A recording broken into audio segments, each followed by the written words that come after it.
Thank you.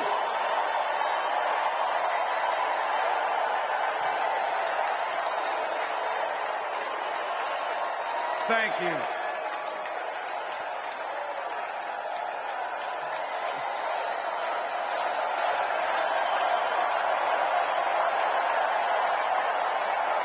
Wow. Well, thank you. Thank you, first of all, to Vice President Harris. Thanks for putting your trust in me and for inviting me to be part of this incredible campaign. And a thank you to President Joe Biden for 4 years of strong, historic leadership.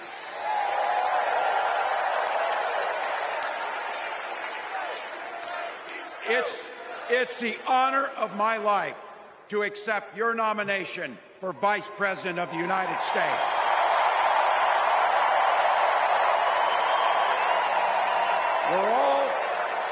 We're all here tonight for one beautiful, simple reason. We love this country. So thank you to all of you here in Chicago and all of you watching at home tonight. Thank you for your passion. Thank you for your determination. And most of all, thank you for bringing the joy to this fight.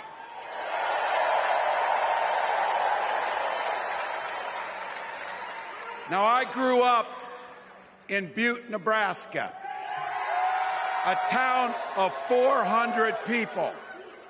I had 24 kids in my high school class, and none of them went to Yale. But I'll tell you what, growing up in a small town like that, you learn how to take care of each other. That family down the road, they may not think like you do. They may not pray like you do. They may not love like you do, but they're your neighbors. And you look out for them, and they look out for you. Everybody belongs, and everybody has a responsibility to contribute. For me, it was serving in the Army National Guard. I joined up 2 days after my 17th birthday, and I proudly wore our nation's uniform for 24 years. My dad, a Korean War era Army veteran, died of lung cancer a couple years later. He left behind a mountain of medical debt. Thank God for Social Security survivor benefits. And thank God for the GI Bill that allowed my dad and me to go to college, and millions of other Americans. Eventually, like the rest of my family, I fell in love with teaching.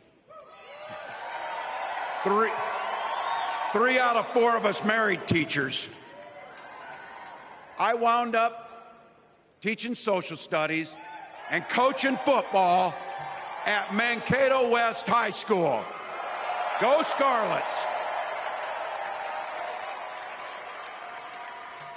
We ran a 44 defense.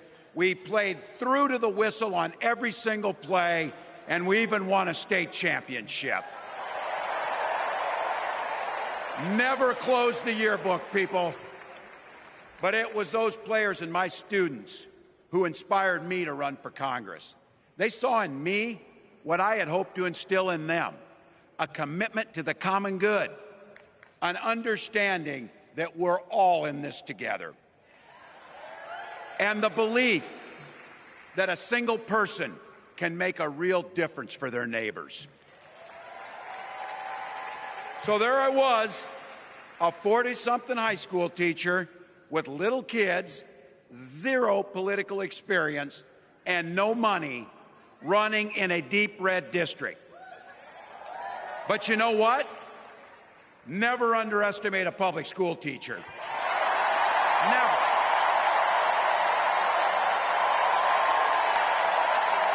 I represented my neighbors in Congress for 12 years, and I learned an awful lot. I learned how to work across the aisle on issues like growing the rural economies and taking care of veterans. And I learned how to compromise without compromising my values. Then I came back to serve as governor, and we got right to work, making a difference in our neighbors' lives. We cut taxes for the middle class. We passed paid family and medical leave. We invested in fighting crime and affordable housing. We cut the cost of prescription drugs and helped people escape the kind of medical debt that nearly sank my family. And we made sure that every kid in our state gets breakfast and lunch every day.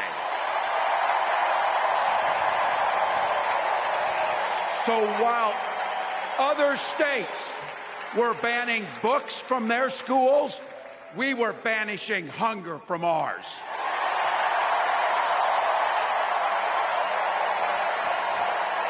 We also protected reproductive freedom because in Minnesota, we respect our neighbors and the personal choices they make. And even if we wouldn't make those same choices for ourselves, we've got a golden rule. Mind your own damn business.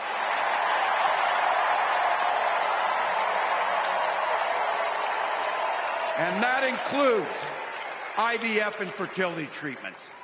And this is personal for Gwen and I. If you've never experienced the hell that is infertility, I guarantee you, you know somebody who has. And I can remember praying each night for a phone call. The pit in your stomach when the phone had rang, and the absolute agony when we heard the treatments hadn't worked. It took Gwen and I years, but we had access to fertility treatments. And when our daughter was born, we named her Hope. Hope, Gus, and Gwen, you are my entire world, and I love you.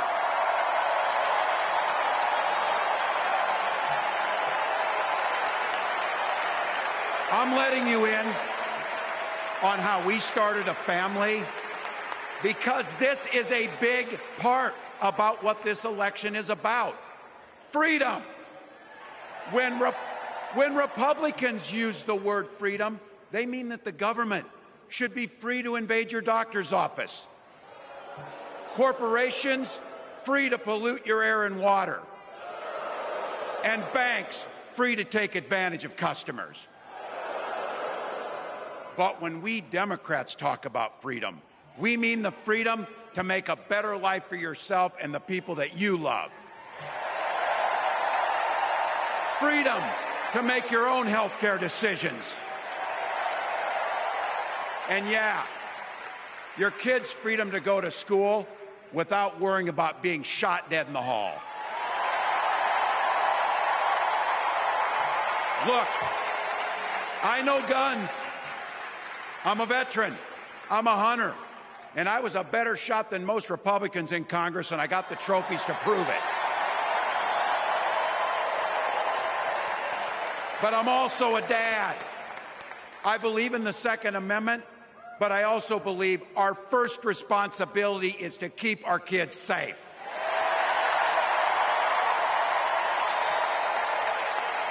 That's what this is all about. The responsibility we have to our kids, to each other, and to the future that we're building together.